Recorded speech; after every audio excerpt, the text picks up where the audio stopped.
Fala pessoal, a gente está aqui em mais um episódio da PMax Podcast e eu tenho muitas dúvidas sobre inteligência artificial. Eu chamei um amigo meu, que é lá do grupo Primo, o John. Cara, inclusive já deixo um agradecimento seu, John, por ter mandado esse cara fera aqui para falar com a gente. Bom, eu tô aqui com um cara que é palestrante, ele é consultor, ele é empresário, ele é fundador do grupo Copa, né, fundador do Chat Amigo, já impactou mais de 250 mil pessoas através de suas palestras e consultorias. E também já tocou projetos gigantes aí, com o Grupo Primo, BTG, Nestlé. Cara, você é fera mesmo, bicho. Eu tô falando aqui com o Caio Moreno, velho. É um prazer ter você aqui, meu querido. Prazer em conhecê-lo, prazer em estar aqui. Obrigado pelo convite e eu espero de verdade poder contribuir com você, né?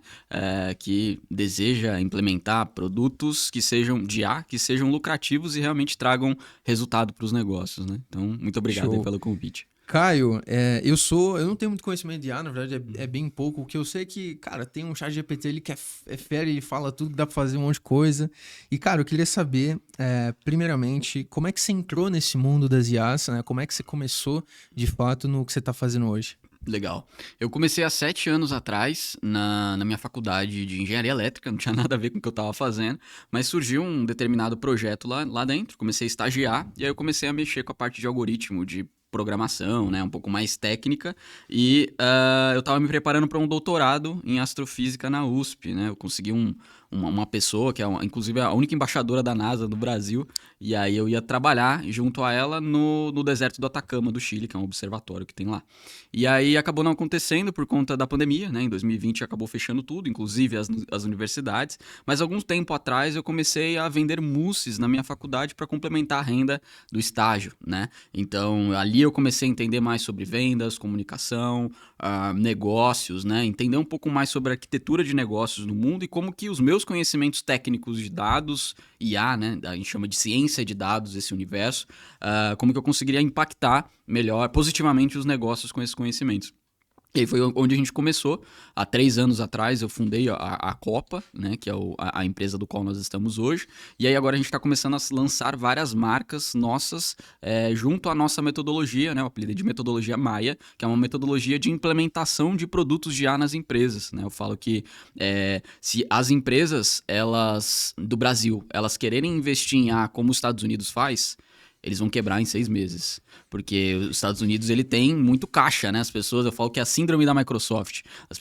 A Microsoft está sentada em 75 bilhões de dólares de caixa e eu posso colocar lá 10 bilhões de dólares em algo que vai me dar retorno daqui a 5 anos, daqui a 10 anos, né? Você Então, acha que isso não é possível aqui no Brasil? não é possível fazer esses investimentos sem consciência do que está se retornando, né? Então, a Microsoft investiu 14 bilhões de dólares na OpenAI, que é a empresa do ChatGPT, e esse ano ele vai fechar com o balanço dele, né, de menos 5 bilhões de dólares, a OpenAI. Então, o custo que se tem para treinamento das máquinas hoje é muito mais alto do que o valor que se recebe em receita do uso desses modelos. Então, se as empresas elas não tiverem uma metodologia clara de implementação, de entender realmente qual é o valor que vai ser entregue com aquele produto de IA, eles quebram, né? Então, eu vou estar investindo em algo que não vai me dar retorno. É um investimento, é uma ferramenta, né? É um procedimento para trazer mais lucro ou mais retorno para as empresas. Então, é necessário ter esse desenho muito bem claro do objetivo, do time, Pra dos galera, processos, né? Então, pra galera entender bem, assim, quando você fala produto de IA, você diz o quê? Tipo, um chat GPT é um produto. não, eu chamo de produto um determinado serviço, né? Digamos que é um trabalho que a IA vai fazer. Então, por exemplo, uma IA eu vou dar exemplos da IA generativa, que é o que está mais em alta, né? Mas só para contextualizar, a parte de inteligência artificial, você tem um mundo ali dentro, você tem vários algoritmos. Então, o Instagram ele tem um algoritmo de recomendação para te recomendar os melhores conteúdos, né?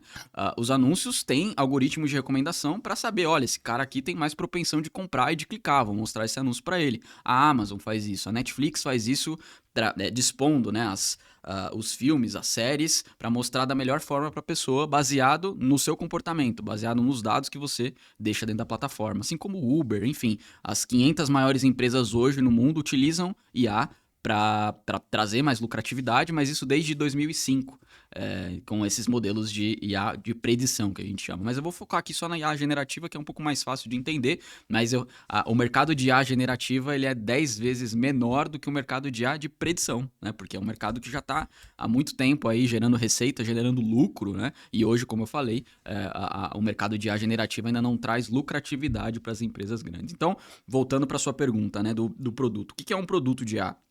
Ele é uma funcionalidade que você criou para um fim específico. Então, por exemplo, eu tenho posso ter um produto de IA que ele vai me auxiliar em copies de página de vendas. Isso é um produto.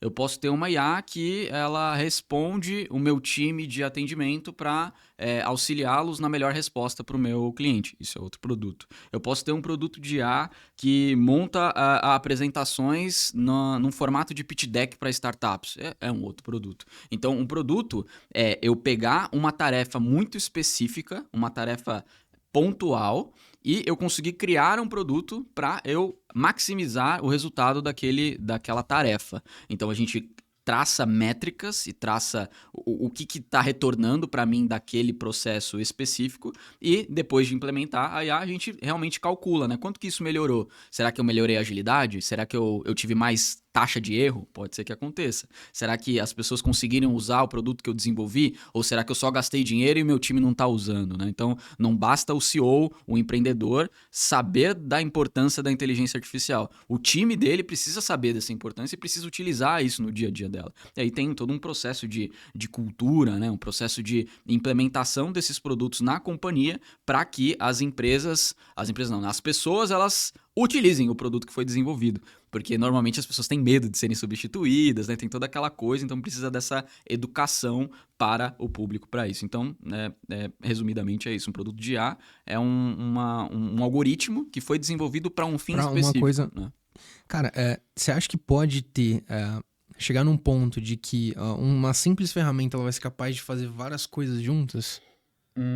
Tipo, de forma integrada, assim? Eu não sei se também é uma pergunta muito clara. Então, eu acredito que não, né? Eu acredito que os LLMs, né, que como a gente chama, que são os modelos de língua, são esses novos modelos de língua, como o ChatGPT, como o Gemini, como o Midjourney, são essas ferramentas de IA generativa.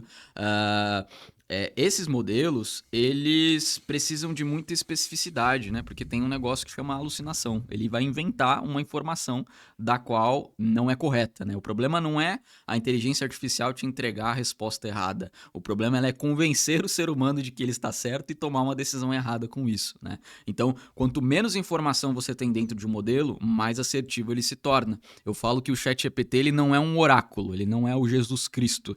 Ele é um modelo estatístico, matemático. Então, ele vai traçar uma probabilidade de uma melhor resposta, muito similar com o seu corretor do celular, sabe? Quando você vai escrever uma palavra errada e ele te corrige. Por quê? Porque ele sabe que você normalmente erra aquela palavra que você está digitando, e aí ele traz uma recomendação para corrigir aquela palavra. E às vezes ele erra, né? Às vezes ele corrige errado. Você vai falar, nossa, que fofa. Aí você coloca um D no lugar do F e você manda um palavrão para a pessoa, né? Então,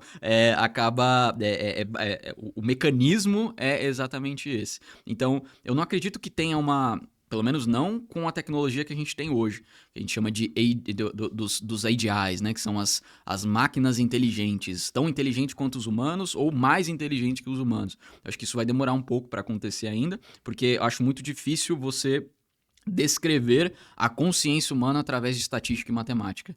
Existem muitas coisas que acontecem fisiológicas e neurobiológicas no cérebro humano que a matemática e a estatística não conseguem explicar. Então não tem como você criar um ser que seja igual a um ser humano, né? Então a IA ela é a parte cognitiva do cérebro, toda a parte reptiliana, toda a parte sentimental do ser humano que nos trouxe até aqui, né? Dos insights, de você dormir e acordar com uma ideia no outro dia, né? Essa parte neurobiológica, né? O seu coração batendo, a temperatura do seu corpo, tudo isso você não controla. Então tem um ser biológico que controla tudo isso e não é cognitivo, não é um gasto cognitivo mental, que é o que a inteligência artificial faz. Então eu acredito que tenha vão ter várias IAs, digamos assim, né? Vários modelos, um para cada coisa diferente, porque você tem uma assertividade muito maior devido às alucinações. Mas não vai ter uma que vai fazer tudo, por exemplo. Não, acredito que não. Acredito que tenham sistemas que se conversem. Então, por exemplo, tem uma IA de copy que se comunica com uma IA de... Construção de página, que se comunica com uma IA Aí você de cria um automação. processo de automação para eles se comunicando entre si, né? Mas ainda assim, você não está mexendo no algoritmo, você não está mexendo na assertividade do modelo. Aí tem uma série de técnicas que, inclusive, são matemáticas e estatísticas para corrigir esse tipo de coisa. Inclusive, é um grande erro dos empresários contratarem profissionais de automação achando que estão contratando um profissional de IA. Porque o profissional de automação, ele cria fluxos e ele faz requisições para o ChatGPT, né? Para eu analisar um texto, para eu analisar uma resposta e tudo mais, mas ele não consegue mexer dentro do modelo. Então, quem mexe dentro do modelo para trazer mais assertividade, mais acurácia, mais segurança para o que você está fazendo é o cientista de dados. É a pessoa que mexe com modelos de IA, entendeu? Entendi. Como que uma pessoa que está no digital ela pode se beneficiar com IA no sentido de ela tem, por exemplo, uma oferta, ela tem um infoproduto, como é que ela consegue vender mais utilizando IA? Legal. Eu falo que a inteligência artificial ela é um carro que precisa de combustível, que esse combustível se chama dados. E todo carro, ele precisa de combustível em volume e em qualidade. Então não adianta nada eu colocar uma gota de combustível no carro que ele não vai andar. E também não adianta eu colocar um combustível de má qualidade que eu vou prejudicar o carro. Então a inteligência artificial é a mesma coisa. Então ela só funciona e ela só anda com a nutrição de dados em volume e em qualidade. Então, eu chamo de frutas baixas, né? Eu gosto muito das frutas baixas, que são pequenas coisas, pequenas tarefas que você faz no seu dia a dia que traz muito resultado. Às vezes, a empresa, ela chega até mim, né? Nas consultorias, nos treinamentos que eu dou para as empresas, elas chegam para mim, cara, eu quero implementar IA. Mas, tá, você quer implementar no quê? Qual que é o problema que você quer resolver? Porque senão você acaba criando a tecnologia pela tecnologia. A minha missão não é criar amor pela tecnologia, e sim solucionar trazer um problema. lucratividade com a tecnologia. Exatamente o que você falou, solucionar um problema através da tecnologia. Então isso precisa ser desenhado para que seja um investimento. Quanto que eu vou investir, quanto tempo vai demorar para desenvolver, quantas pessoas vou precisar para desenvolver esse sistema e quando que vai ser um payback disso, né? Quando que eu vou retornar o valor que eu investi, quantos meses isso vai demorar, né? Então é muito importante ter essa clareza na hora que você for fazer um investimento. Então, para as pessoas que estão começando, para as pessoas que querem implementar coisas mais simples, cara, o ChatGPT resolve muita coisa, é um baita de um produto, né? Mas ele não resolve tudo. Então, por exemplo, se você usa o ChatGPT ou se você contrata alguma empresa para fazer atendimento e vendas pelo WhatsApp para as pessoas externas, não vai dar certo. Você vai ter o problema da alucinação, né? O problema dele inventar coisas que não estão ali na base que você permitiu que ele tenha acesso. Então tem uma série de camadas de segurança que você coloca na IA para ela ter mais acurácia, que é muito similar com o que a gente faz no Chat Amigo. A gente tem parceria, é parceiro da NVIDIA, que hoje se tornou a maior empresa do mundo, né? A maior empresa de inteligência artificial do mundo, se tornou parceiro deles há 5 meses atrás.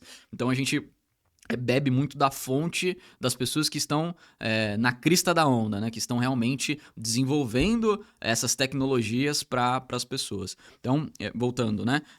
Para essas pessoas, cara, o ChatGPT vai resolver muita coisa. Se você paga o ChatGPT, paga lá seus $20, é um baita de um investimento, que você vai ter um monte de agente que faz um monte de coisa e é basicamente você entrar lá e pegar algo que outra pessoa já montou. Você não precisa nem montar isso digamos, do zero, né? Então, eu acredito que o ChatGPT, o Midjourney, o Gemini, são todos modelos que a gente chama pré-treinados ou modelos fundacionais, que são modelos que essas empresas treinaram e forneceram para o público final para utilizar.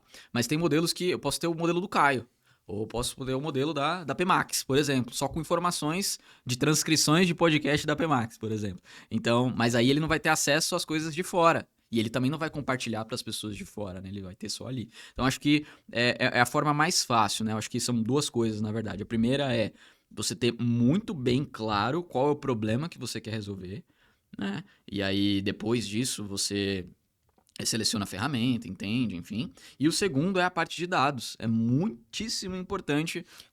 Quando você fala dados, cara, me vem na cabeça um monte de lista com informações assim, cara. É isso aí. Beleza, mas como é que você aplica isso com IA, basicamente? Legal. A parte de dados, né, ela é muito importante porque os números, eles são uma representatividade da nossa realidade, né, do nosso mundo. Então, quando você fala que algo está a 30 graus Celsius, você está tentando quantificar uma sensação térmica física na Terra em um formato numérico. Então, os dados são simplesmente valores brutos, né? São 30 graus. É quente ou frio? Sei lá, tô falando do forno, ou tô falando da temperatura de Júpiter, ou tô falando da temperatura de um frigorífico, né? Não sei. É bom ou ruim, né? E quando você vai adicionando informação com esse dado bruto, você sabe se está quente ou frio. Então, o dado, ele se transforma em informação, que essa informação ela se transforma em conhecimento, e esse conhecimento depois se transforma em sabedoria. Então, à medida em que você vai enriquecendo essas informações, você vai conseguindo achar padrões dentro do comportamento das pessoas. Então, quando você tem, por exemplo, você está vendendo um produto digital, você tem a lista de compradores. E esses compradores responderam formulários. E você sabe exatamente que aquele e-mail que assistiu a aula XYZ respondeu que ele tem aqueles problemas no formulário dele. Eu posso fazer isso de forma manual, né? Eu posso olhar lá e fazer essa análise, a gente chama de análise exploratória. A gente faz essa análise e tal das informações e eu vou tomar uma decisão com isso. Só que o problema disso é o viés humano. Então, quando você tem esse enviesamento humano, por exemplo, a gente teve um caso recente, muito interessante, um case, né, nosso, bem interessante que a gente trouxe, de que, por exemplo, as pessoas que compram produtos, elas normalmente têm mais engajamento do que as pessoas que não compram, né? Isso parece lógico. Ou seja, as pessoas que estão clicando mais ou visitando mais a minha página ou visitando mais o meu perfil, elas, logicamente, têm mais propensão de compra, pois elas estão mais engajadas, correto? Só que quando a gente colocou um modelo para analisar todos os dados dos nossos usuários dentro de um lançamento de um infoproduto específico, a gente viu que o modelo não considerou os cliques como uma variável relevante. Eu falei, nossa, que curioso, né? Porque a gente tomava decisão assim. A gente fala, pô, se o cara tá clicando mais, a gente vai imprimir mais anúncio para ele porque ele tem mais propensão de compra. E na verdade o modelo diz que não. Por quê? Quando você analisava a base, a média de cliques, você via lá a média de cliques de compradores grande e a média de cliques de não compradores pequeno. Só que a lista de não compradores era tipo 50 mil e a lista de compradores era 5 mil. Então, na média, realmente, eles não clicam tanto. Só que dentro dessa base de não compradores, eu tinha mais de 500 pessoas que tiveram mais de 100 cliques dentro da minha página e não compraram. Então, o modelo, ele analisou de uma forma mais... a gente chama de Big Data, né? Que é você analisar os dados de uma forma maior, né? De uma forma não individual, igual o ser humano faz olhando linha a linha. Ele vai pegar tudo aquilo e ele vai falar se é um padrão ou não é. Por outro lado, a gente viu um outro padrão, que, por exemplo, as pessoas que convertem em um lançamento em até 10 dias antes do evento, eles têm maior taxa de conversão. A gente não estava olhando para isso. Um outro exemplo, pessoas que moram no estado de São Paulo e têm determinados modelos de celulares acima de 5 mil reais, também tinham propensão de compra. Então são coisas que a gente não estava observando, não tem nem como olhar isso, né, no olho assim, né? Imagina uma tabelona de Excel com 5 mil linhas e o mano lá olhando uma a uma. Não tem como achar esse padrão, né? Então, essa é a grande vantagem de você utilizar as duas coisas juntas, né? Você ter uma coleta de dados eficiente para você saber exatamente o que está acontecendo no seu negócio hoje e você ter um modelo de IA para analisar essas informações e te dar informações das quais você não está enxergando, né? Você acha que IA é muito mais eficiente para analisar essas informações, né? Pegar todo esse mundaréu de informações, ou de fato para aplicar alguma coisa do tipo... por exemplo, né, sei lá, uma IA que faz uma página de vendas, por exemplo, ela, às vezes, na sua visão, ela é mais útil justamente para esse controle dos dados ou para executar tarefas operacionais? Legal. Essas tarefas operacionais fazem parte da IA generativa. Ele pega um conjunto de dados e ele cria novas informações a partir do histórico, né? A IA de predição ou de segmentação, ela vai analisar um histórico e ela vai dizer se uma pessoa vai comprar ou não, se ela vai clicar ou não, se aquele e-mail ele é um spam ou não, se essa foto de raio-x, essa pessoa tem câncer ou não. Como que ele sabe que uma pessoa tem câncer só de olhar a foto? Bom, eu coloco 50 mil fotos de chapa de raio-x, né? Chapa, minha mãe fala chapa.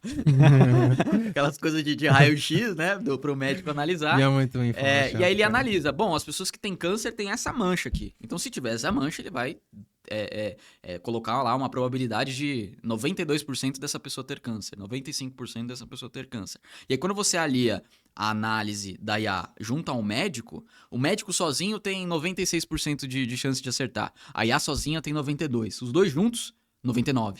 Então, eu falo muito do futuro híbrido, né? Um termo que eu sempre trago nas comunicações, tanto de rede social, em treinamentos, que é o humano com a máquina. É o humano junto à máquina em prol de fazer alguma coisa. Não é só o humano e não é só a máquina, né? Cada um no seu quadrado, fazendo as coisas que mais fazem sentido, né? Então, você perguntou do resultado. Se eu for analisar o mercado, como eu falei para você, o mercado de IA generativa, ele é 10 vezes menor do que o mercado de IA como um todo. Por quê? Porque ele não traz lucro ainda para as empresas. Então, como eu falei, a OpenAI vai terminar o ano com 5 bilhões de dólares de prejuízo.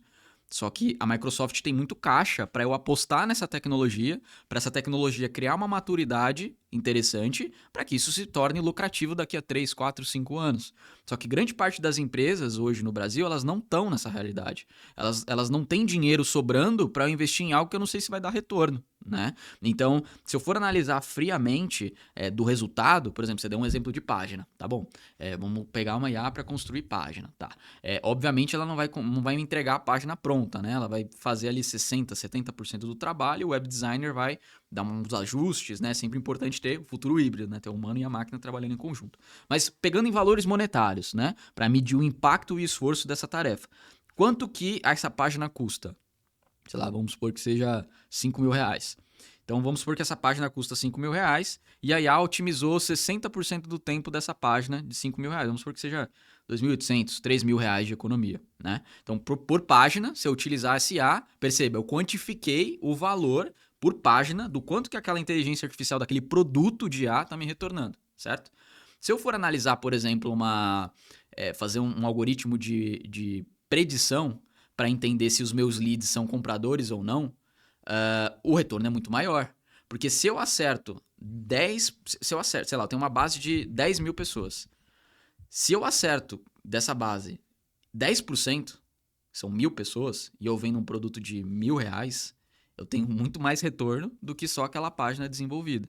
Então, depende do volume do negócio. Se eu sou uma agência que faz página e eu faço 20 páginas por dia, talvez o modelo de IA generativa ele traga mais retorno porque eu tenho muito volume daquilo. Agora, se eu sou uma agência de lançamento e eu faço 1 ou 2 páginas por semana ou a cada 15 dias, talvez o modelo de predição faça mais sentido. Então, depende muito do que você faz no seu dia a dia para que você implemente um produto que realmente traga lucratividade. Normalmente, quando a gente implementa a metodologia Maia, as empresas vêm com um montaréu de ideia, né? Fala, cara, eu quero fazer isso, quero fazer aquilo, tal, tô vendo isso, não sei o quê. Fala, tá, calma. Vamos listar aqui todos os projetos e vamos medir qual o impacto de todos eles e qual o esforço de todos eles. Porque tem projeto que eu sei que vai dar impacto, mas vai demorar 3 meses para desenvolver. E eu sei que tem projeto que vai gerar muito impacto e que vai ser instantâneo. Eu vou fazer em 1 dia, 2 dias. E no dia... Teve um projeto numa empresa jurídica que a gente montou um projeto em 7 dias. Era a fruta baixa. E esse projeto retornou para a companhia R$500 mil de redução de custo. 7 dias. Nossa, cara. É absurdo. Então, é você entender o que é a fruta baixa. O que é, de fato, a coisa que se eu implementar, vai trazer muito resultado. Porque se eu for pro que é mais bonito, uma IA me respondendo e criando uma página, criando uns slides, cara, meu Deus, né? Dá aquele efeito uau. Mas se eu trazer uma lista de leads em uma tabela de Excel e em uma das colunas eu colocar a porcentagem de compra dele, é um negócio feio, tipo... né? Mas isso traz muito mais resultado do que a geração da página, entendeu? Inclusive, como eu repito, né? As 500 empresas mais valiosas no mundo hoje utilizam modelos de predição em algum momento. Ou para prever se a operação é fraudulenta ou não. Um case muito interessante do iFood, né? Eles estão se tornando mais uma empresa de IA. Para você ter ideia, um único algoritmo de previsão de fraude do iFood representa 30% do EBITDA da companhia. Um único modelo. Eles têm mais de 200 modelos, mais de 200 algoritmos rodando na companhia, mas um único modelo traz 30% do EBITDA da companhia, que é a predição de fraude. Então, a partir do momento que uma pessoa faz uma compra no iFood, eles têm um algoritmo para entender qual o celular dessa pessoa, qual é a localização dela, essa pessoa já teve uma compra anteriormente ou não, o cartão que ela está usando é o mesmo nome da conta, então eles fazem uma série de cruzamentos e o modelo prevê, com uma assertividade mais de 90%, se aquela operação é fraudulenta ou não. E aí corta, não deixa a transação acontecer, porque eu sei que é uma fraude, entendeu? Então eu posso prever fraude, eu posso prever se um e-mail é um spam ou não, eu posso prever se uma pessoa vai clicar ou não, se uma pessoa vai comprar ou não. Enfim, eu posso prever absolutamente qualquer coisa, porque por que a gente tem esse poder de prever o futuro, né? Porque é muito doido de pensar dessa forma. Porque eu tô prevendo que o Caio, ele vai comprar um produto daqui a 3 meses. Então, tipo, você fica, caraca, como isso é possível, né? Como que é possível prever, né? Porque somos seres humanos e temos comportamentos padrões. Então, o marketing aliado a bons modelos de IA junto a uma boa coleta de dados é explosivo. Porque o marketing, ele estuda a neurologia do cérebro para compra, né? Voltado, se fosse neuromarketing, né, ou neurociência, era mais voltado, desculpa, se for neurociência é mais voltado para o estudo científico e acadêmico. Não estou procurando lucratividade. Se é neuromarketing ou se é marketing de fato, eu estou estudando o cérebro daquela pessoa para entender como ela toma a decisão de compra, né? Como que por que ela tomou aquela decisão de compra? O que aconteceu no cérebro dela? Quais foram as necessidades, os desejos, as dores que fizeram com que ela comprasse aquele produto? Porque homens de 25 a 35 anos de idade que querem comprar um carro, provavelmente eles querem comprar uma casa também. Provavelmente eles têm uma esposa. Provavelmente eles têm uma família, né? Então, quando você faz essa padronização estatística, a gente vê que a história ela não se repete, mas ela rima muito. Então, todos os seres humanos, hoje, eles têm padrões de comportamento. E aí eu consigo entender, através desses padrões, estatisticamente falando, se é ou não é provável dela tomar ou não uma decisão. Então, esse é um negócio que foi descoberto, como eu falei, né? Descoberto cara, não, né? Há muito tempo. Isso dá muito medo, cara.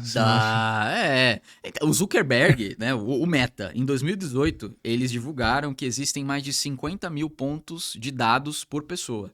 Eu não sei 50 mil coisas de mim mesmo.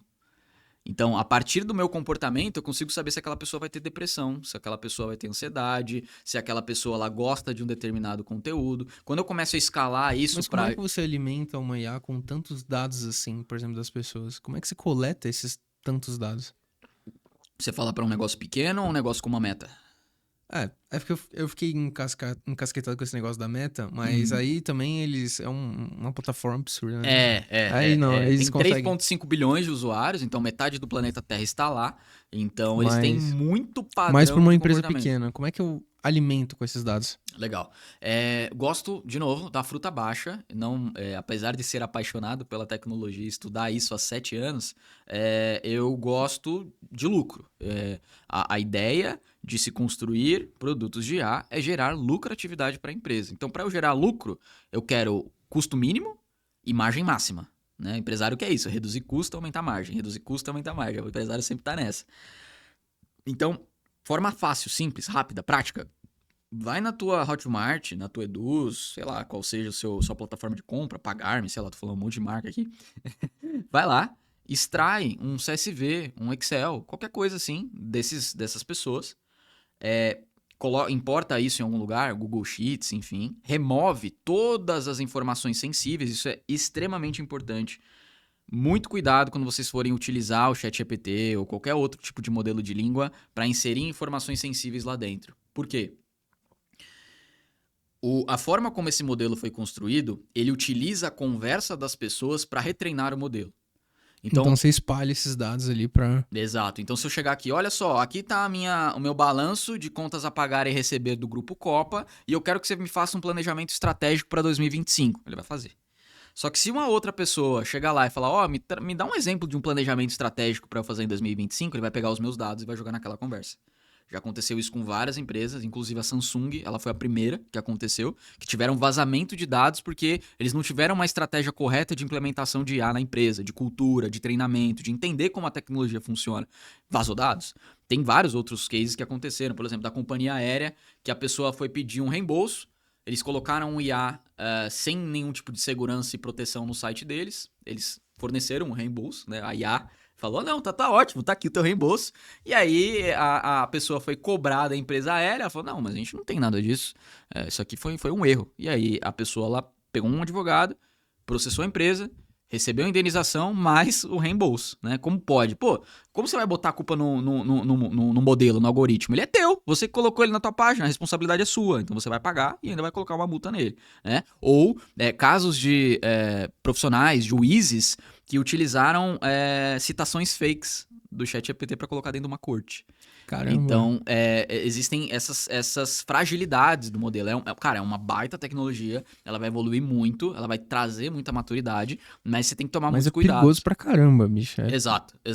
Então, voltando ao exemplo, né? Eu extraio lá a minha planilha, minha planilha de dados, coloco no Google Sheets, removo os dados sensíveis, tipo e-mail, RG, CPF, a gente chama de PII, que são os dados sensíveis que diz que o Caio é o Caio, que o Wigner é o Wigner. Então, eu consigo saber exatamente quem é aquela pessoa a partir daquela dado sensível, né?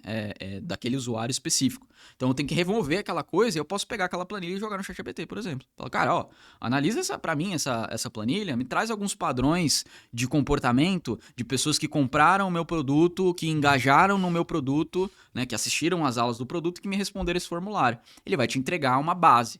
Mas aquela base que ele te entregar, você tem que duvidar. Bom, será que isso é uma informação alucinada ou não? Para quem não sabe, alucinação é quando a inteligência artificial ela inventa uma informação, porque ela errou, estatisticamente falando, ela fez os cálculos matemáticos, ela errou, né, estatística, e ela te deu a informação incorreta. Então, tudo que ela te entrega, você tem que duvidar. Bom, será que isso é certo? Será que isso não, né? Aí você vai ter que ir na mão mesmo para conferir, para ver, não, esse número tá certo e tal, porque costuma a dar ruim. Mas digamos que 70% da tua análise já tá feita ali, né? Você já tem um cheiro. Não, olha só, as pessoas aqui de 60 anos mais, elas estão desengajando porque elas estão achando meu conteúdo muito complexo, muito técnico. Então, pô, será que faz sentido eu colocar um e-book? Será que faz sentido eu colocar uma equipe de atendimento? Será que faz sentido eu colocar aulas semanais para acompanhar essas pessoas? Então aí a decisão depois é do marqueteiro, né? Ele que vai analisar aquela informação e tomar a decisão. Mas esses modelos, eles auxiliam muito essas análises, né? Diria que 60%, 70% do trabalho é feito ali, mas tem que tomar muito cuidado em relação a eles inventar informações. Então são esses 3 cuidados de segurança. O primeiro cuidado é não colocar dados e informações sensíveis, extremamente importante, porque você pode vazar isso, pode tomar processo, né? Pra você ter ideia, tem empresas jurídicas sendo montadas para caçar essa galera que tá fazendo esse tipo de coisa, porque é ilegal, né? Você tá vazando dados sem a permissão da pessoa. Mas normalmente a pessoa não deve nem saber, né? Não sabe. Por isso que precisa ter uma educação e uma cultura antes de se utilizar a ferramenta, né? Então esse é o primeiro ponto, segurança. Segundo ponto, inventar informações. Então você tem que sempre conferir o que os modelos generativos estão criando para assegurar se aquela informação é real ou não. E isso serve tanto para atendimento e vendas, para fora, quanto para internamente, né? A gente chama de back office, que é quando você tem um modelo de IA auxiliando a tua equipe interna, a tua equipe de RH, a tua equipe de contratação, a tua equipe de marketing, a tua equipe jurídica, né? Então atualmente a gente já trabalhou em mais de 5 países, em vários mercados diferentes, assim, atendimento, agro, recrutamento, marketing, vendas, tudo que você pode imaginar, porque digamos que a caixa de ferramenta é a mesma, o que muda é o problema. Cara, quando eu escuto você falando, me dá a clareza de que IA é talvez a maior revolução que o ser humano já passou, digamos assim. Provavelmente, desde 2005, provavelmente sim, porque todas as empresas, iFood, Uber, Meta, Amazon, você vê que todas essas empresas, Spotify, todas essas empresas que estão no nosso dia a dia hoje, utilizam modelos de IA para prever o que você vai fazer, para te entregar o melhor conteúdo, para que você tenha uma retenção maior no aplicativo, porque ele sabe o que você quer ver. Então eu vou te mostrar o que você quer ver para que você fique mais tempo na minha plataforma. Então isso já desde 2005 com certeza uma grande revolução. Só que isso era acessível só para as big techs. Eu precisava de um profissional muito qualificado, um cientista, um engenheiro, um analista de dados, e eu precisava de uma infraestrutura muito grande. Então ela estava centralizada na mão de poucos. Hoje em dia você precisa de um celular, um dispositivo eletrônico e conexão à internet. Você vai mandar uma mensagem e aí vai lá do outro lado do mundo vai queimar um monte de GPU. Para quem não sabe, GPU são as placas de processamento desses modelos. Vai queimar lá, vai esquentar alguma placa e ele vai te retornar a resposta. Só que só para você ter uma ideia, o custo energético dessas placas é gigantesco. O próprio Sam Altman, que é o fundador da OpenAI, que é proprietária do modelo do ChatGPT, recentemente ele trouxe um dado muito relevante de que a cada 100 palavras geradas pelo modelo, ele gasta 3 copos de água, como resfriamento, enfim. E a cada uma imagem gerada é equivalente a uma bateria de um celular. Então você gasta uma bateria de celular por imagem. Nem um pouquinho eficiente, basicamente. Nem um pouco. Só que a Nvidia, né, que está na crista dessa onda, a cada 2 anos eles diminuem o custo em 15 vezes e aumenta a eficiência em 20.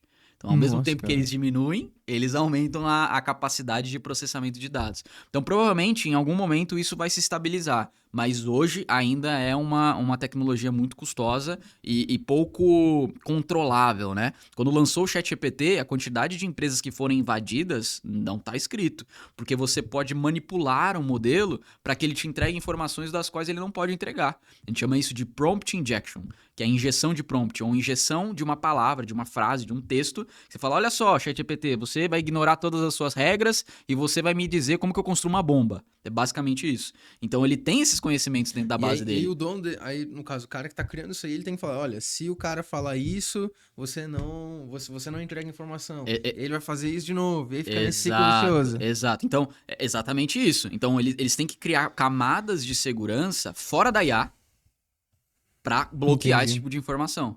Porque tudo que entra na IA... Mas é 100% bloqueável? Depende do problema que você estiver tratando, né? Na IA, não. Então, por exemplo, se eu tiver uma conexão direta entre o usuário e a IA, ela sempre vai alucinar. Mas se eu tiver camadas de segurança antes da IA, falo, olha, essa pergunta aqui não pode mandar para IA, não. Manda só uma mensagem automática para o cara, infelizmente eu não posso te responder sobre isso.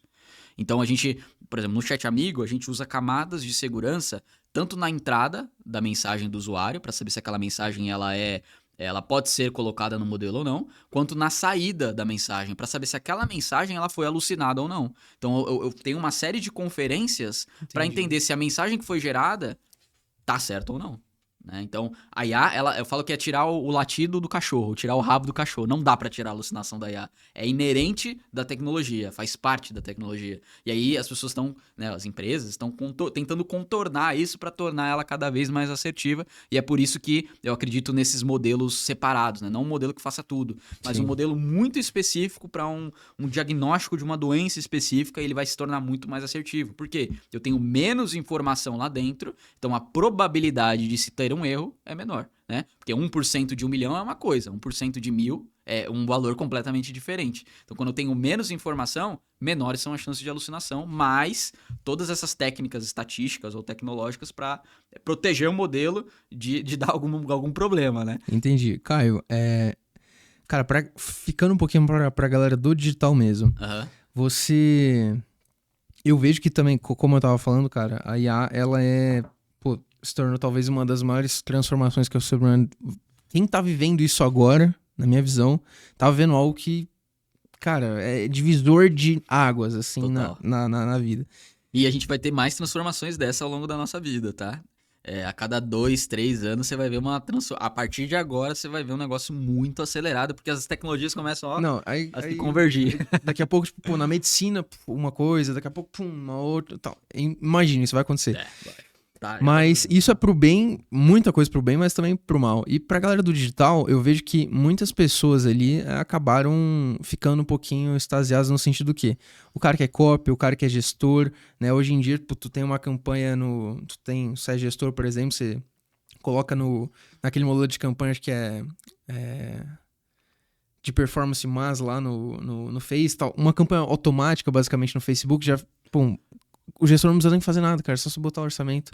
Aí o copywriter também, cara, ele cria um bom prompt, consegue conectar bons prompts, ele já cria uma página muito boa. Você acha que essas profissões, elas vão acabar morrendo de alguma forma? E vai tomar conta de tudo isso? Massa. Pergunta muito boa. E aí eu volto pro futuro híbrido, onde máquinas e humanos dão as mãos para que eu consiga ter um resultado melhor do que só o humano ou do que só a máquina. Né? Mas você acha que é inevitável é inevitável. O cara, por exemplo, gestor, copy, estrategista, enfim, ele não trabalhar com IA. Não tem como, porque eu sou um empresário, tá? E eu quero contratar um copy. Eu vou contratar um copy que faz 50 páginas por dia ou um que faz uma página por dia? Depende do resultado, né? Óbvio, né? Às vezes com 50 páginas não tem um resultado de uma. Depende. Mas o cara que usa IA, o cara bom que usa a IA, ele fica muito melhor, né? Digamos que é um nitro do carro. O copy vai andar sozinho? Vai andar sozinho, mas o carro com nitro vai andar muito mais rápido, né? Então é um diferencial mesmo. Sobre a substituição das profissões, né? Eu acredito que profissões que estão interligadas com a parte humana, ela nunca vai ser substituída. Ela pode mudar, mas ela nunca vai ser substituída porque humanos entendem melhor humanos do que máquinas, né? Apesar das máquinas conseguirem dar previsões e tal, ainda existem muitos vieses, né? Por exemplo, tem uma imagem, né? Não sei se você vai conseguir colocar a imagem aqui, tem um prompt que criaram, né?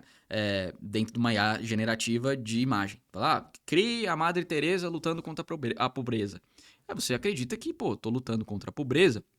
A Madre Teresa foi uma pessoa que ajudou e corroborou muito com a mitigação da fome, né? Só que na foto que ele gerou, tipo assim, é a Madre Teresa assim, saindo no soco, e um monte de criança negra, pequena. Então perceba, o próprio modelo, ele atrelou a palavra pobreza a crianças negras pequenas, sem ninguém falar nada pra ele. Então, existe muito viés dentro da nossa sociedade. Cria uma imagem de uma nurse. Nurse é enfermeira em inglês. Aqui, no português, a gente separa enfermeira e enfermeiro. Em inglês é nurse, homem ou mulher.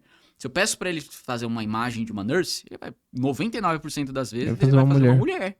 Porque é o viés da nossa sociedade. Então, dentro do modelo, eu tenho lá, se 99% dos enfermeiros são mulheres, então é mulher, acabou. Então ele não entende a nossa sociedade, a arquitetura da nossa sociedade, né? Então sobre a substituição, eu acredito que os trabalhos eles vão mudar. As pessoas vão ter que se adaptar no trabalho. Hoje eu gasto muito mais tempo, diria que quando eu quero resolver algum problema, quando eu tô com alguma coisa para resolver, eu gasto 70% do meu tempo pensando em como eu vou resolver aquele problema do que de fato executando o problema. Porque a execução é muito rápida. Hoje. Eu tenho diversas ferramentas tecnológicas que eu posso auxiliar a minha tomada de decisão. Para eu criar aquilo que eu estou querendo desenvolver. Mas eu preciso arquiteturar muito bem na minha cabeça o que eu quero, o que eu preciso fazer, como eu preciso fazer. Então, um copywriter, ele precisa passar muito mais tempo pesquisando a audiência, entendendo o público, estudando comportamento, lendo comentário, lendo formulário. Ele vai gastar muito mais tempo nisso do que escrevendo. Ele sabe as técnicas de copy, ele sabe como escrever, né? Isso tudo bem. Mas ele vai gastar muito mais tempo fazendo uma pesquisa do que fazer e como fazer do que, de fato, construindo a copy. Porque a copy ela vai ser construída muito rápido, Sim. né? Diria que 70%, 80% aí do trabalho Então, por exemplo, feito. Quem não gosta de computador, quem não gosta de IA, quem não gosta dessas coisas, tá lascado, você acha? Acredito que sim. Isso inclusive, é muito triste até para a terceira idade, né? Eu vejo pela minha mãe, por exemplo. A minha mãe tem 73 anos de idade e é muito difícil dela se adaptar a essas... Ela não consegue pagar uma conta sem entrar na internet, né? Ela é mais espertinha, ela sabe fazer as coisas pela internet, mas tem uma dificuldade muito grande, né? Então, a tecnologia, ela tá se adaptando muito mais rápido do que os seres humanos, né? A nossa evolução humana, os seres humanos, eles existem aí há 250 mil anos, mais ou menos. Só que o nosso cérebro ele ainda funciona da forma da época das cavernas, né? De ter medo do escuro, do sentimento de escassez, do sentimento de reprodução, da fome. Existem uma série de gatilhos que a gente tinha, que a gente construiu ao longo da evolução humana, onde não existia civilização, né? Você vê como a gente é uma civilização muito jovem, né? A nossa civilização existe há 5 mil anos. E o ser humano existe há 250 mil anos. Então a gente está há muito tempo só se escondendo matando urso, se escondendo da chuva, né? Cortando árvore, enfim. Então o nosso cérebro ele ainda está designado ali, né? Só que hoje em dia com a tecnologia muda muito rápido. Então as empresas elas entenderam como o cérebro funciona e ela hackeou o cérebro, né? Por isso que tem todo mundo tendo depressão, tendo ansiedade, porque a pessoa fica o dia inteiro no celular lá, naquela tela infinita, e ele fica preso ali porque eu estimulo o cérebro liberando dopamina e aquilo funciona como uma droga, como uma cocaína, como um vício de droga mesmo. Então as empresas, quanto mais elas conhecem sobre o ser humano, mais a gente se sente dentro de uma jaula, num zoológico, Então você tá dentro de uma jaula, no zoológico, tá brincando, distraído ali com as coisas dentro da jaula e tá todo mundo em volta vendo o que você tá fazendo, como você tá fazendo, te estudando. Pô, ele vai fazer isso agora, vai fazer aquilo agora. Então, é assustador. É assustador demais, cara. Eu vejo porque... Por isso que a gente tem que se proteger e aprender como funciona, né? ou tu entra no game ou você tá fora, cara. Eu falo muito de você usar a ferramenta e não ser a ferramenta. Então você tem que usar a ferramenta ao teu favor. Pô, tu tem internet. Cara, eu fico pensando, tipo, até que ponto, por exemplo, o trabalho que eu fizer, por exemplo, como copy mais IA, vai ser parecido com o trabalho que um gestor de tráfego mais IA vai fazer, entendeu? Entendi. Os dois vão ser, tipo, quase que engenheiros de prompt, só vai mudar o tema, se o cara pegar ali, tipo, sei lá... Se ele pegar uma outra IA que ensina ele a ser copy junto com o IA, cara, imagina, aí já começa a virar uma coisa de dois. Mas ainda assim, mesmo que ele saiba escrever os prompts, ele precisa saber o que ele quer. Ele precisa entender o que ele precisa naquela campanha. Então, mas aí a IA pode me dizer, né, o que é melhor. quê? A IA pode me dizer, tipo, pô, qual que é a melhor estratégia, qual que é a melhor comunicação, o que eu posso fazer. Mas ela vai fazer com base na estatística que está treinado o modelo. São dados que foram alimentados para ela entender. Mas só você ou só o empresário sabe o que ele passa dentro do negócio dele. Então ele precisa fazer um estudo do próprio negócio, do produto, do atendimento, do que as pessoas estão falando, o que elas estão achando, quem está comprando, por que elas estão comprando. De fato, tentar escutar o que eles não dizem. Então, no formulário ele vai te dizer um negócio. Só que muitas vezes, para quem trabalha com marketing, sabe que às vezes a pessoa não tem nem consciência do problema que ela tem. Ela acha que ela precisa de uma coisa, mas na verdade ela precisa de outra. Então, o marqueteiro ele tem esse papel de ouvir a pessoa, só que ouvir o que ela não está dizendo. Ouvir o que você acredita, né? Você sabe que ela tem. Por exemplo, uma criança ela não tem consciência nenhuma do que ela está fazendo. Só que você, com mais consciência do que ela, você percebe, olha, ela está com medo. Olha, ela está sentindo isso. Olha, o problema é esse. Antes mesmo dela ter a consciência desse problema. Então, o papel do humano é esse. O papel do humano é criativo. O papel do humano é empático. Nem todo mundo é empático, né? Tem gente aí que perde para IA, mas no modo geral, né? O humano ele tem mais empatia porque tem essa conexão biológica entre os seres humanos. E a curadoria, ele sabe o que ele quer, né? Um marqueteiro que está montando uma campanha, ele tem que ter clareza do que ele quer fazer e como ele quer fazer, porque a execução, a IA vai fazer. Então, o tempo humano, ele está muito mais centralizado na parte estratégica da coisa do que na parte operacional. Porque grande parte das coisas operacionais elas vão ser substituídas. Então, operacionais e repetitivas. Mas também acredito que tem perfil de pessoa que Tem. deve ocupar esse lugar. E tem perfil de pessoa que é mais operacional, digamos assim, né? Não falando que ninguém é melhor que ninguém. Mas isso também é um ataque a essas pessoas, né? Do operacional, de alguma forma.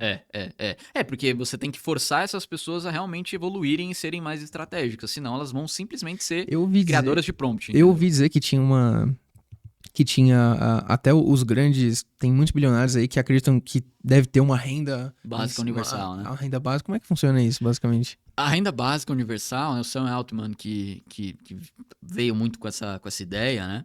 De que as pessoas no futuro... Ponto, isso é especificamente pela agressividade que ela tá vindo.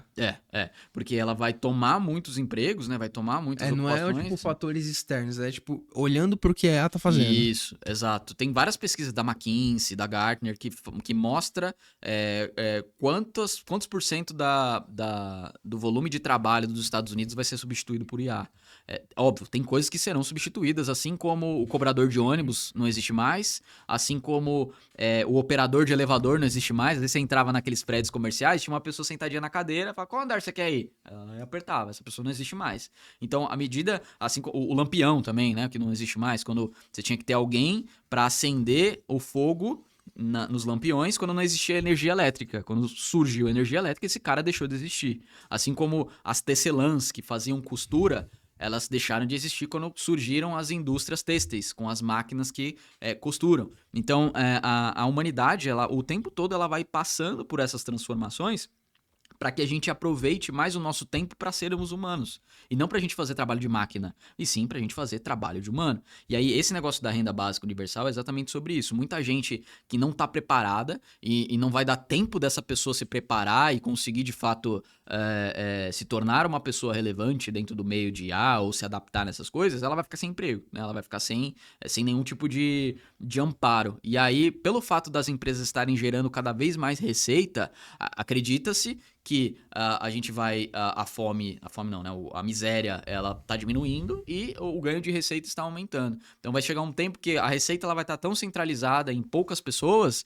que essas pessoas vão poder distribuir uma renda básica universal para que elas consigam se manter e consigam ter execução, né? Elas consigam sobreviver ali pra que todo mundo dentro. fique bem, né? Basicamente. Exatamente. Mas aí eu não acredito muito nisso, porque eu acredito que o ser humano, ele precisa de impulso, senão ele acomoda, senão ele fica pra sempre ali sentado, pô, eu tô aqui recebendo essa grana, não vou fazer nada, não vou criar nada, não preciso, tô bem aqui, tô confortável aqui, e tá tudo bem, não tem problema nenhum, né? O Rei Dalio, ele fala muito que não importa se você quer ser o dono do mundo ou se você quer ficar apenas na frente de uma televisão vendo o seu filme, a questão é que você precisa saber o que você quer, você precisa, saber onde você quer chegar, 2, você precisa saber qual é o esforço que você tem que ter ali. E eu adicionei a terceira variável, que é o risco. Então, primeiro, você tem que saber, cara, eu quero fazer foguete. Isso é verdade. Eu quero começar a ir para o setor espacial. Mas se eu não tiver o esforço necessário para eu ir para o setor espacial, eu nunca vou conseguir chegar lá. Então, eu tenho que alinhar a expectativa. Pô, eu não estou disposto a pagar esse preço, né? Mas eu tô disposto, então eu vou ter que mudar meu sonho, né? Porque se eu não tô disposto a pagar o preço, tem que mudar o sonho. E qual é o risco disso? Então, para eu tomar essa decisão, o que pode acontecer no final? O que pode acontecer de errado se eu tomar essa decisão e der tudo errado, entendeu? Então, as pessoas elas têm que saber o que elas querem para a vida delas, né? E isso dessa comodidade, ela traz muita estagnação para o ser humano, né? Mas não sei se isso vai funcionar muito bem, vamos ver. Talvez eles já estejam testando até com grupos menores de pessoas, né? Para ver como que elas vão se comportar ao longo do tempo. E, Caio, o que você vê, assim, cara, você que tá absurdamente inserido nesse mercado, o que você vê os próximos passos, digamos assim, pra galera do digital, né? Pra galera dos infoprodutos? Eu já até ouvi dizer que infoprodutos vai acabar porque IA vai saber produzir infoprodutos melhor do que qualquer pessoa, enfim. Que vão ter aulas personalizadas, tipo, putz, eu vejo umas paradas muito doidas. E, cara, queria saber, na sua opinião, cara, quais serão os próximos passos do mercado de infoprodutos, do mercado digital como um todo? Eu acho que são 3 grandes transformações que a gente vai ver, né? Que é o texto, imagem e vídeo. Então, os textos, eles vão inundar a internet. Então, estima-se que em 2030, 80% dos conteúdos da internet sejam gerados por IA. Então, as empresas também estão se descabelando por isso. Porque, como que eu vou ranquear um determinado conteúdo que não foi gerado por humanos? Às vezes ele não tem conexão nenhuma ali, né? Então, como que eu consigo mitigar isso? Então, isso vai ser uma grande transformação. Você falou aí dos infoprodutos, né? Eu não acredito que vá acabar. Porque humano quer falar com humano, independentemente de quão personalizado seja a máquina. A não ser que se crie um metaverso ou algum tipo de holograma ou alguma coisa. Tipo, a NVIDIA chama isso de humano digital. De você ter literalmente um humano digital que se comunica com você de uma forma tão perfeita que você não consegue distinguir o real do sintético. Isso em algum momento vai acontecer. O que é Matrix total, né? Então, mas eu não acredito que isso vai substituir os infoprodutos. Eu acredito que a IA ela consegue ajudar numa trilha mais personalizada para o aluno, porque nem todo mundo evolui de forma educacional no mesmo ritmo. Então, às vezes você tem que mandar uma pessoa que está com dificuldade de equação em primeiro grau, você sabe que ela precisa aprender mais, menos, dividir. Então, você sabe que ela está com dificuldade daquilo, então você vai entregar um conteúdo para ela mais direcionado para que ela tenha um aprendizado personalizado, né? O segundo é a imagem. Então, as imagens elas vão cada vez estar mais reais e existem empresas que não tem nem modelo mais. Eu vi até um vídeo, não faz muito tempo, cara, do Will Smith comendo macarrão e da mulher e tal. Eu vi essas duas imagens, essas duas comparações, tipo, 1 ano de diferença, mais ou menos. Eu não sei se de repente o prompt também que foi feito ali tem algum viés. É o mesmo prompt. Eles fazem esse teste do Midjourney, né? Ele faz o mesmo prompt, só que em várias etapas diferentes. É o que eu tô te falando. Poder de processamento, 97% das GPUs que treinam as máquinas hoje no mundo são da NVIDIA. Então, lembra desse número, 15% de redução de custo, 15 vezes de redução de custo. Isso se mantém, isso você acha que vai se manter? Não, isso vai dar uma estagnada, óbvio, né? Mas à medida que entra outras tecnologias na jogada, tipo computação quântica, por exemplo, aí começa a entrar em outras searas, entendeu? Das quais a gente nem consegue imaginar, né? Até os futuristas não conseguem saber o que vai acontecer daqui a 5 anos, porque as coisas estão acontecendo tão rápida, de uma forma tão acelerada, que a gente não consegue prever tão bem para onde a gente vai e como a gente vai chegar lá, né? E o terceiro e último são os vídeos. Talvez as empresas, né, cinematográficas, né, da Pixar ou Hollywood, enfim, as pessoas vão sofrer bastante, porque você consegue criar, já estão saindo campanhas publicitárias inteiramente feitas por IA, óbvio, não é tão simples, né, mas, pô, de 6 meses de produção eu reduzi para 2 semanas, custo reduzido, enfim. Então, com certeza, isso vai ser muito inserido na sociedade, apesar de vídeos serem muito mais custosos. Você acha que vai chegar um momento de alguém conseguir produzir um filme excelente somente usando IA? Sim, eu acredito que cada pessoa vai poder produzir o seu próprio filme pra assistir. Cara, eu quero assistir esse filme aqui, dessa história, tal. E aí eu vou poder assistir o meu próprio filme ali que eu criei pra eu assistir, porque eu quero assistir o que eu quero ver, entendeu? Eu quero escolher o que eu quero ver, e não o que outra pessoa criou. Então eu acredito que isso vai acontecer muito. Só um entre parênteses aqui, que eu sei que a gente já tá chegando nas finaleiras, né? Um case que eu vi da BMW, que é da NVIDIA, na parte de robótica. Robótica, eu não tô falando de humanoide, tá? Humanoides são aqueles robôs literalmente com cabeça, corpo, mão e tal, pega copo, enfim, que a Tesla lançou um ano passado, esse ano tiveram boas atualizações e meio que explodiu isso, né? Mas eu tô falando de robô mesmo de carga, para levar carga, ou de andaime, esse tipo de coisa, né? Que são autônomos, né? Esses robôs que são autônomos. É muito difícil implementar esse tipo de projeto dentro das empresas, né? É difícil programar, é difícil implementar no robô, e é difícil fazer com que o robô faça o que eu programei para ele fazer. Então, o ciclo de desenvolvimento era tipo 6 meses, né? Era muito longo o ciclo de desenvolvimento. E aí, o que a NVIDIA fez? Eles criaram um mecanismo para integrar isso dentro do que eles chamam de Omniverse, que é uma realidade digital simulada do ambiente digital, do ambiente físico. Então, vamos supor, a gente está nessa sala aqui de podcast e eu vou renderizar 3D essa sala aqui no ambiente digital. Então é a mesma sala, com o mesmo metro quadrado, mesma altura e tal. Beleza. Aí o que eles fizeram? Eles pegaram esse algoritmo, né, mapearam toda a indústria da BMW, né, com câmeras e tal, para ver as máquinas que estão inseridas, as escadas e tudo mais, e colocaram isso no ambiente digital. E colocaram esse robô para treinar no ambiente digital, nesse ambiente simulado, né, nessa indústria que eles chamam de Digital Twin, ou gêmeo digital, que você replica o ambiente físico no digital. Eles colocaram um robô ali para treinar, para não ter todo esse trampo de implementar, testar na realidade, não dar certo, enfim. Só que aí a loucura, ela expande ainda. Além de você colocar um robô ali para treinar no ambiente digital, para depois ele vir para o físico, o ambiente digital não tem as mesmas leis físicas e de tempo que a nossa. Então você pode usar poder de GPU para treinar 100 mil horas em 2 dias.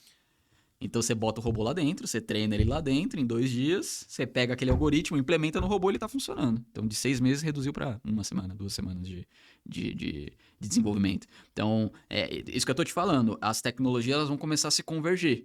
Então, começam a criar ambientes digitais, eu tenho blockchain, eu tenho CRISPR. Cara, CRISPR dá pra falar 2, 3 horas só disso, que é mutação genética, né? Mudar a cor do olho, sei lá, eu quero que o meu filho nasça loiro de olho azul. E eu posso geneticamente modificar isso para que ele nasça. E tem uma série de complicações éticas, biológicas em relação a isso. Mas as coisas começam a se convergir, começa a sair umas loucuras, assim, e fica, cara, o que é isso? A gente tá vivendo a Matrix, não entendeu? Não dá pra prever, como você disse, né, cara? Não dá pra prever. Não dá pra prever porque elas realmente se convergem e são áreas diferentes que utilizam. Tipo, por exemplo, a IA. É que agora a IA já tá muito disseminado, né? Mas isso do metaverso, as pessoas estavam achando que era para jogo, né? A NVIDIA desenvolvia para jogos. E ele pegou a mesma tecnologia de renderização 3D, que inclusive a Pixar também utiliza essas tecnologias de renderização 3D, para criar um negócio para a indústria automobilística. E para fazer esse problema específico. Então percebe, é a mesma caixa de ferramenta, só que aplicada em formas diferentes, em lugares diferentes, em departamentos diferentes, processos diferentes, né? Cara, Caio, aprendi muito com você aqui hoje, cara. Legal, de verdade, show, foi muito feliz. Legal mesmo. Você falou bastante, eu gostei muito de ouvir. Legal. E eu ainda tenho medo um pouquinho, cara, já, pra ser sincero.